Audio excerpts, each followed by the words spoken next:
හරිම සුමුදුයි.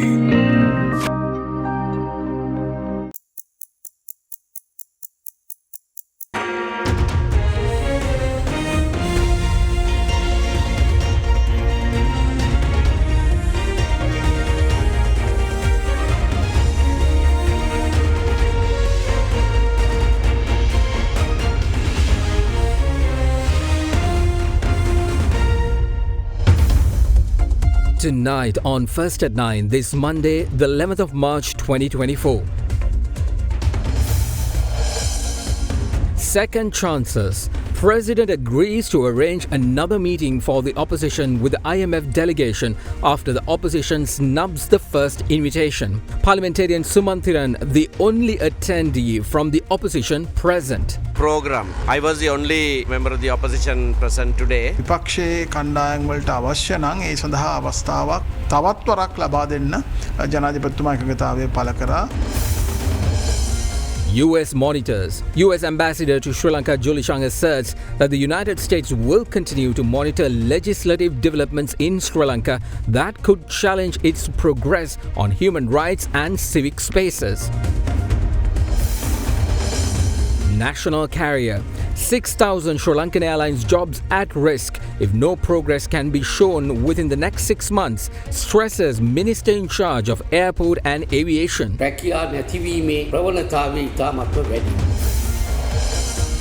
And resource management. Authorities caution against the excessive use of water and electricity to cope with the existing heat wave in view of the challenging days ahead. On the 13th, 14th and 15th of March at the Water's Edge at Slim Dialogue Brand Week. ඔබේ විශ්වාසය දෙනු සෙන්සුරයින් දැන් ළඟමැති ෆාමසියෙන් ලබාගත හැක. From Ava Derana, this is Ava Derana First at 9 with Ndivari Amuata and Mahish Johnny. Live from Studio 24 in Colombo. And a warm welcome once again, everyone, on this Monday night, the 11th of March 2024, to First at 9. Good to see you as we begin a new week. Good to see you as well, Indivari. A very good evening. Good evening, Mahesh. Good evening. Very green today. Trying to represent the Oscars here in Sri Lanka. Is this your way back from the Hollywood Hill after party? After party, yes. So bear with me as I join Mahesh Johnny tonight to anchor the news. Good evening to all of you. Wherever you're joining, whether at home or on mobile, we'll be delivering you the very latest from across Sri Lanka and around the world tonight. We have a number of updates on some developing stories, especially the IMF mission that's on a second review, and then we have the US ambassador also talking about human rights, civic rights and governance issues here in Sri Lanka. Plus we're also talking about wild elephants, conservation and efforts to conserve and sort of like a centralized mechanism here. Talking about big stories from all around the world, just as we mentioned prior, Oscars occurred. Oppenheimer seems to be the big winner of the evening, and actually there were no much surprises per se, because everybody was knowing the best actor category, best actress category. There wasn't a surprise, but the only thing is Oscars has once again returned to the grand event that it used to be. Because of COVID, it had to scale down, went through a process of everything, but now the entire, the grandiosities of that entire ceremony is back. And that was something joyful. Oscars is back, and it's amazing to see it in such grandeur. You mentioned no surprises, and I think that also proves the fact that that the productions, the quality during the year has really taken us back to the pre-COVID era, and exactly. And then this. Whatever said and done, Barbie was not a good movie. I don't know. I'm not going to talk about anything here. I'm here to read the news. All right, so let's begin today's bulletin. We begin here at home, and with regard to that IMF second review, which is currently underway, now beginning the second review of the extended fund facility by the International Monetary Fund, the IMF delegation and political parties, as requested by President Ranil Wickremesinghe, met at the Presidential Secretariat today. Now, TNA leader M.A. Sumanthiran was the only only opposition party member who was present at the meeting. And commenting on the meeting, State Minister of Finance Sri Singh said that President Wickremesinghe has agreed to provide another opportunity for the opposition to hold discussions with the IMF regarding their recommendations. He went on to reiterate that neither the President nor the government would oppose any acceptable proposal put forward by the opposition regarding the IMF proposals.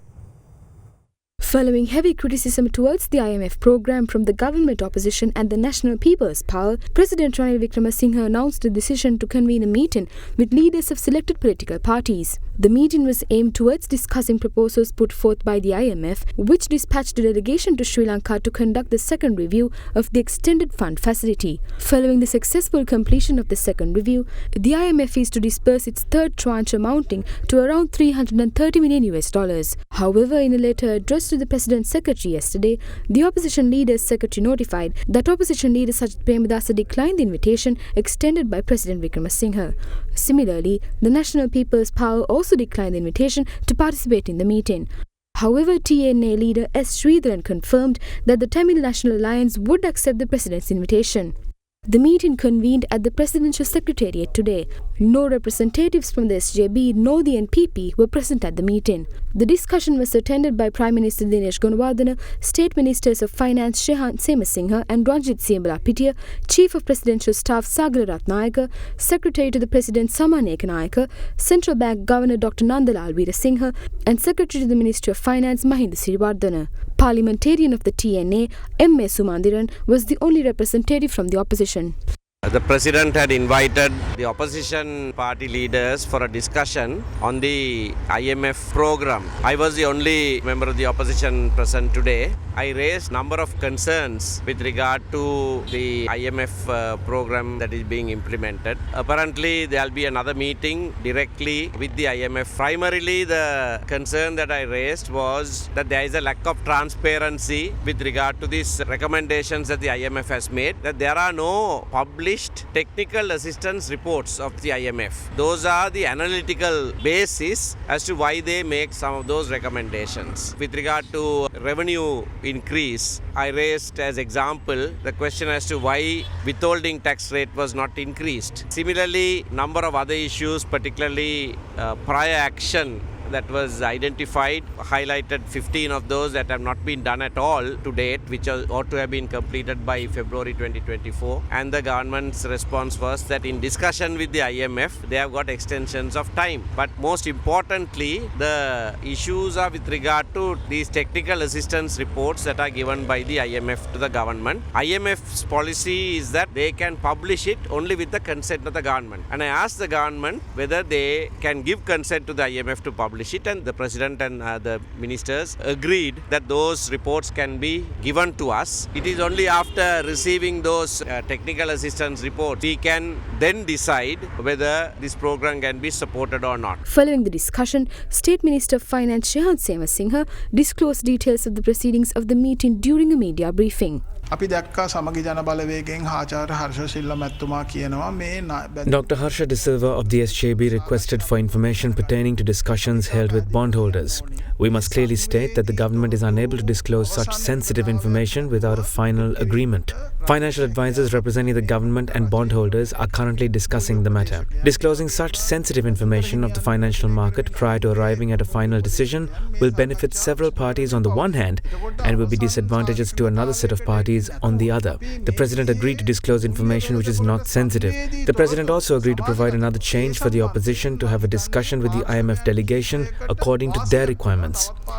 The President and the government will not object if the opposition presents an acceptable proposal which the IMF would be ready to accept. ජනාධිපතිතුමා සහ රජය විරුද්ධ වෙන්නෙත් නැහැ කියලා. හැබැයි මේ හර්ෂ සිල්ලා මන්ත්‍රීතුමාට ආරාධනා කළා එතුමා එනවා කියලා තියපුන්නේ නේද මුලින්? Harsha Silva මන්ත්‍රීතුමා Dr. Harsha De Silva's name was mentioned in the list of attendees. We believe it would have been productive if he joined as the chairman of the Committee on Public Finance rather than a party representative. However, he declined the opportunity. මගහැරුණා කියන එක තමයි අපිට කියන්න තියෙන්නේ. New Dulux Pentolite Hygiene Plus. Refreshing walls for generations. Dulux, Dulux, Dulux. Several civil organizations today engaged in a protest outside the Central Bank of Sri Lanka, opposing the recent salary hike of the staff of Central Bank. Now, the incident was cause for concern as Navy personnel and riot police were simultaneously deployed to ensure that law and order was upheld amidst mounting tensions. Now, the development comes in the wake of a controversial 70% salary hike by the central bank hierarchy, a cause for criticism by multiple entities, including the Parliament of Sri Lanka.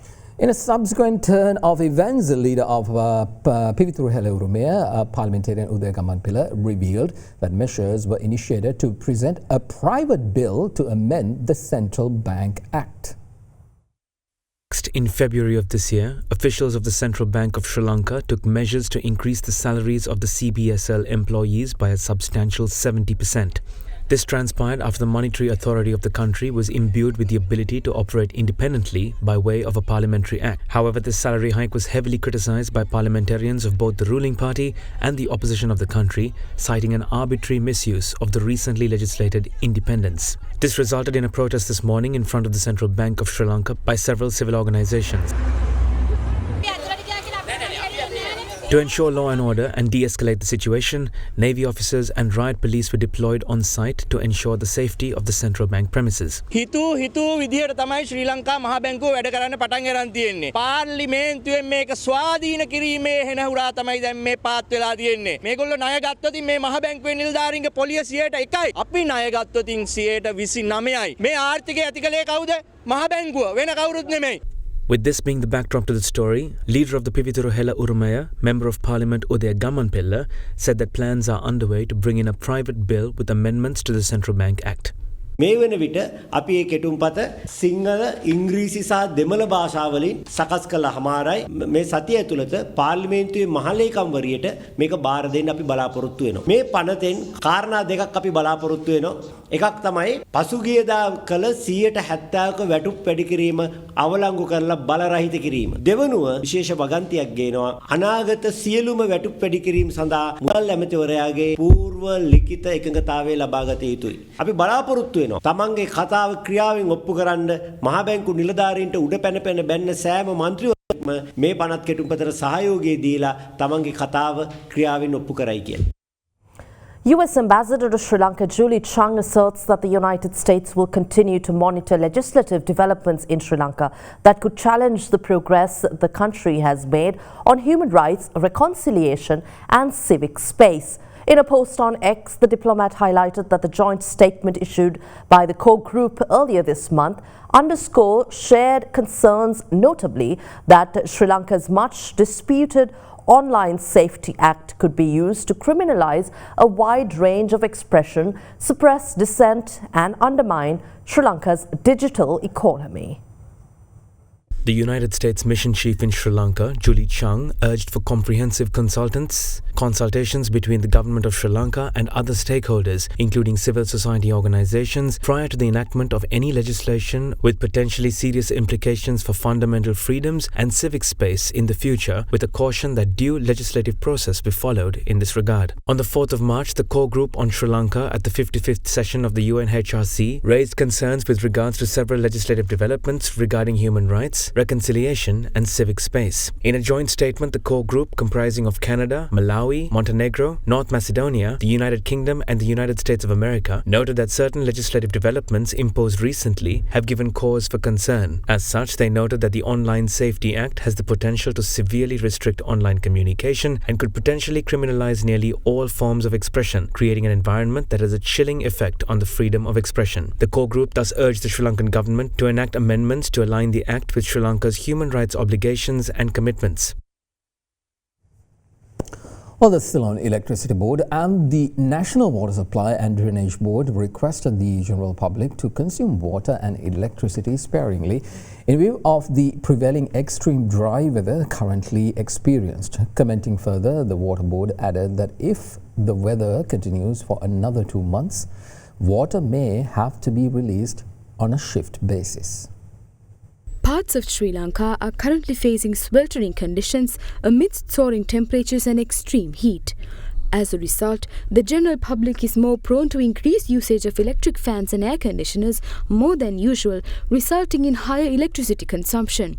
Subsequently, the Ceylon Electricity Board stated that the demand for electricity has increased and urged the general public to consume electricity sparingly. දැන් අපිට ඊගාවට කන්න පටන් ගන්නවා ඉදිරියේදී. එතකොට තිබෙන ජලය අපිට කන්න වලට නිදහස් කරන්න වෙනවා. ඊට පස්සේ පානීය ජලයට නිදහස් කරන්න වෙනවා. විදුලි බිල අඩු කරා කියලා අපි වැඩියෙන් විදුලිය පාවිච්චි කරන්න අවශ්‍යත් නැහැ. තමන්ගේ ප්‍රමාණයට කරන්න ඒක තමන්ගේ සාක්කුවටත් හොඳයි. රටේ ඉකොනොමි එකටත් ඒක හොඳයි. කවුරුවත් අනියත බියක් ඇති කරගන්න අවශ්‍ය නැහැ. විදුලි කප්පාදුවක් එනවාද කියලා එහෙම කතා අහනවා. දැනට අපිට ඇති වෙන වතුර තියෙනවා 72%. Meanwhile, amidst the prevailing extreme weather, water consumption has also risen. In light of this situation, the National Water Supply and Drainage Board said that an uninterrupted supply of water can be assured only if the general public consume water sparingly. ඇත්තටම අපිට වියලි කාලගුණික තත්වය මාස දෙක තුනක් දක්වා දීර්ඝ වුණොත් අපිට මුර ක්‍රමයට යාමට සිදු වෙනවා. සියලු පාරිභෝගිකින්ට අඛණ්ඩ ජල සැපයීමක් පවත්වාගෙන යාම පිණිස අත්‍යවශ්‍ය නොවන කටයුතු වලට සිදු කර ලබන ජල පාරිභෝජනය අවම කරමින් අපිට සහාය වෙන්න කියලා ඉල්ලා සිටිනවා. Now, the second phase of the Yuktiya Special Police Operation, which was launched last year to curb and eradicate the distribution of narcotic substances across Sri Lanka, commenced today. 70 arrests were made during raids conducted in the Borella, Maligawatha, Maradana and Keselwatha areas during the day today. The police further stated that the involvement of the tri-forces in the Yuktiya operation will be ramped up as they close in on their June narcotics eradication deadline, which was self-imposed by the Minister of Public Security, Derana English. The Yuktiya Special Police Operation, aimed at curbing the island-wide distribution of narcotic substances, was launched on the 17th of December last year. The first phase of the operation led to the arrest of 69,163 suspects, in arguably the largest crackdown on drugs and narcotic substances that saw the police seize contraband, including heroin, through the special operation. The second phase of the Yuktiya operation commenced today, where a raid was conducted in Vellampitiya. Suspects arrested during the operation were brought to the Vellavatha ground in Vellampitiya for an inspection. Inspector General of Police Deshabandhu Tennakon was present on site to engage in an inspection of the suspects. In the meantime, raids conducted in the Borella, Maligawatha, Maradana and Keselwatha police areas resulted in the successful apprehension of 70 suspects engaging in drug-related activity. Police confirmed that of 17 suspects are women. 37 male suspects and 6 female suspects were taken into police custody during a special operation in Sumitpura, Mattakkuliya. Police were able to seize nearly 50 grams of heroin during the operation. A suspect who was taken into police custody had reportedly escaped but was later found and arrested during the day.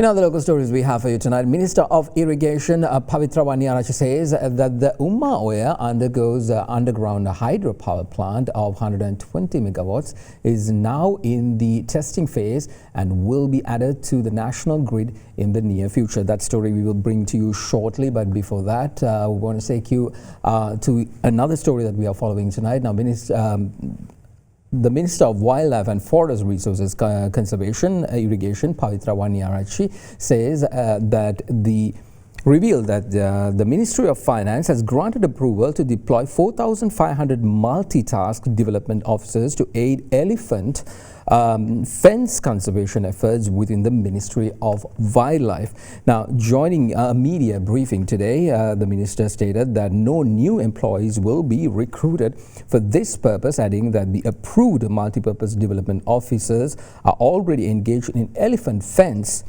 conservation efforts in the country. Now, the minister also stated that the demarcation of forest boundaries, which is part of the project aimed at increasing the country's forest coverage to 32% of the total land area, is anticipated to be finalized this year.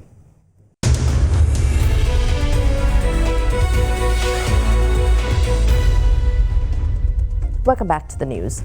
Following extensive criticism faced by Sri Lankan Airlines, the national carrier, recently due to its constant delays in operations periodically, the government has decided to absorb $510 million of its total debt to keep the airline afloat. Minister of Aviation Nimal Siripal de Silva confirmed that the government's financial relief progress of the operational and financial units of Sri Lankan would be visible over the next 6 months. He said that failing to show progress of the operations and better financial discipline, it may impact the process of finding a suitable investor, which can threaten approximately 6,000 jobs at the airline. Given the recent delays in Sri Lankan Airlines operations, the government has decided to absorb $510 million of $1.2 billion in loans borrowed from several commercial banks and other institutions to enable the airline to continue with uninterrupted operations. A restructuring program for Sri Lankan Airlines has been planned for within the next 6 months with the single goal of establishing an attractive financial balance sheet. Addressing the situation, the Minister of Ports, Shipping and Aviation, Nimal Siripala de Silva, reiterated that unnecessary expenditure of the airline be cut and further financial discipline must be implemented in 6 months to avoid jeopardizing 6,000 jobs at the airline. Despite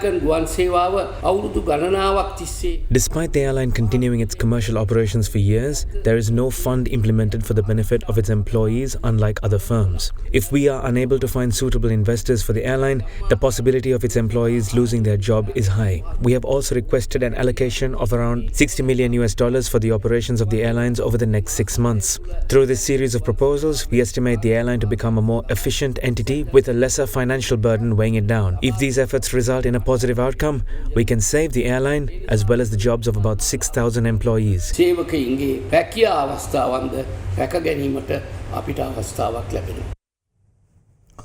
Well, Indian Minister of Commerce and Industry Piyush Goyal reveals that several nations, including Sri Lanka, have intimated interest in commencing trades in rupee with India with an aim to slash transaction cost for businesses. Now, the Indian minister went on to state that discussions are ongoing with Sri Lanka, adding that the nation is looking forward to immediate implementation.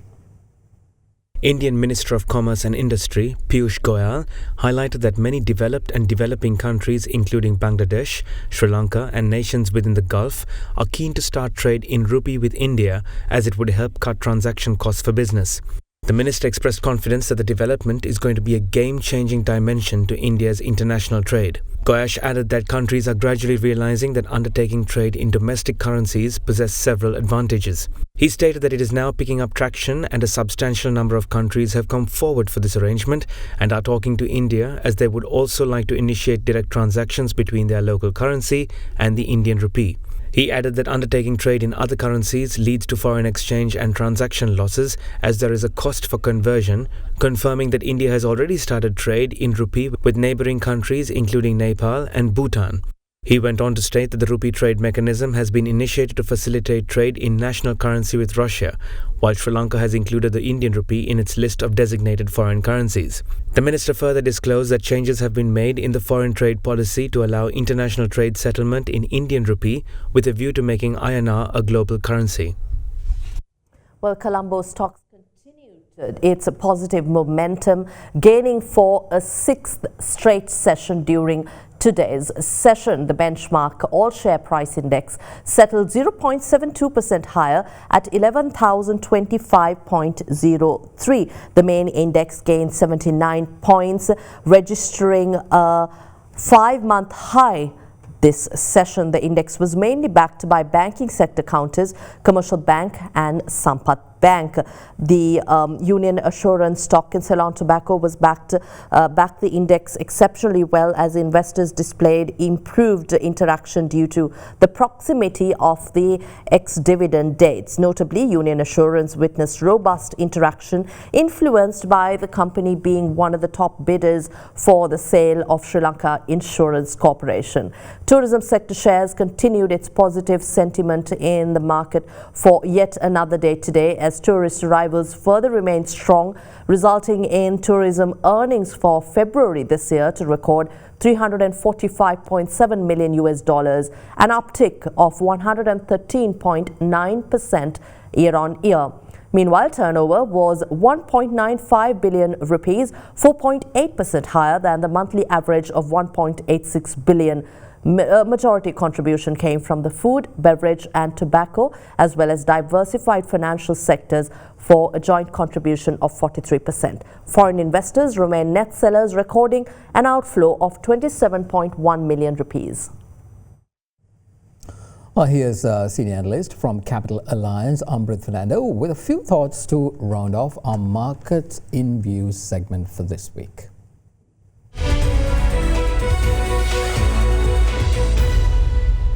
Last week, as expected, the domestic equity market continued its positive trajectory, with the ASPI rising by over 350 points to cross the 11,000 point mark and ended the week at 11,045, while the S&P SL20 increased by over 100 points to reach 3,147. Additionally, the market's weekly turnover surpassed the 8 billion rupee mark last week, despite the shortened trading period of 4 days. Several stocks also reached their one-year high share price last week, supported by the elevated activity in the equity market. Against this backdrop, we expect the stock market to maintain its upward momentum this week. Moving on to last week's Treasury bill auction, we saw yields take an upward turn across the board, with only the 3-month Treasury bill remaining below 10%. Looking ahead, the government aims to raise 450 billion rupees through the forthcoming Treasury bond and bill auctions, which are scheduled to take place on the 12th and 13th of March respectively. Moreover, last week, the CBSL published earnings from tourism and worker remittances data for the month of February, which noted a significant improvement, increasing by 118% and 14% year-over-year in the first 2 months of 2024. And on the international front, last week witnessed mixed results for major US stock indexes due to US jobs data, which appeared to reinforce that the Fed will begin to gradually reduce interest rates by mid-year, while crude oil prices fell and settled at approximately $82 per barrel.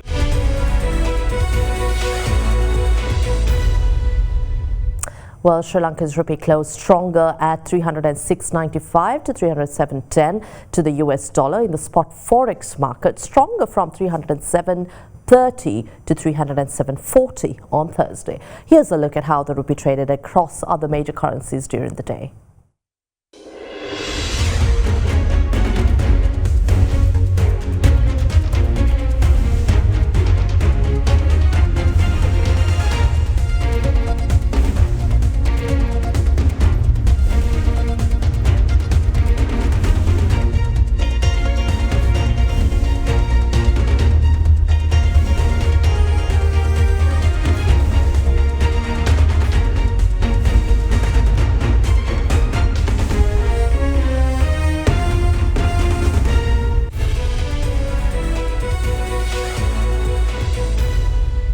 Corporate news now. Surge Global partners with Gulf Business Machines in Qatar, one of Qatar's largest technology companies, which kicks off with a bid in securing a multi-million-dollar project for a prominent public sector entity in Qatar.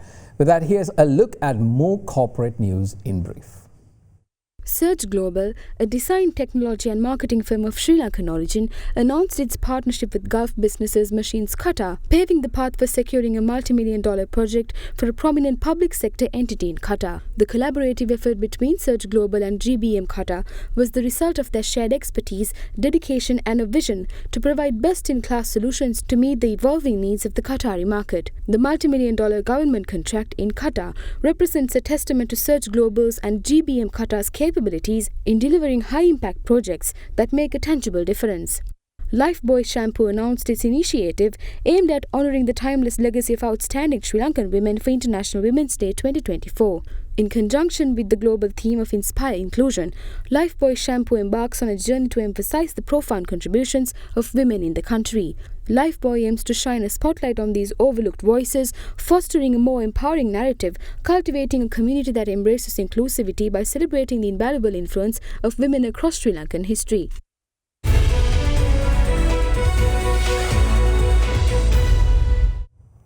Minister of Irrigation Pavitra Vanniarachchi says that the Uma Oya underground hydropower plant of 120 megawatts is now in its testing phase and will be added to the national grid in the near future. The power plant, which commenced construction in March 2010 under the Uma Oya multi-purpose development project, was scheduled to be completed in 2015. However, was delayed on several occasions due to an unexpected water ingress into the headrace tunnel, followed by social impact.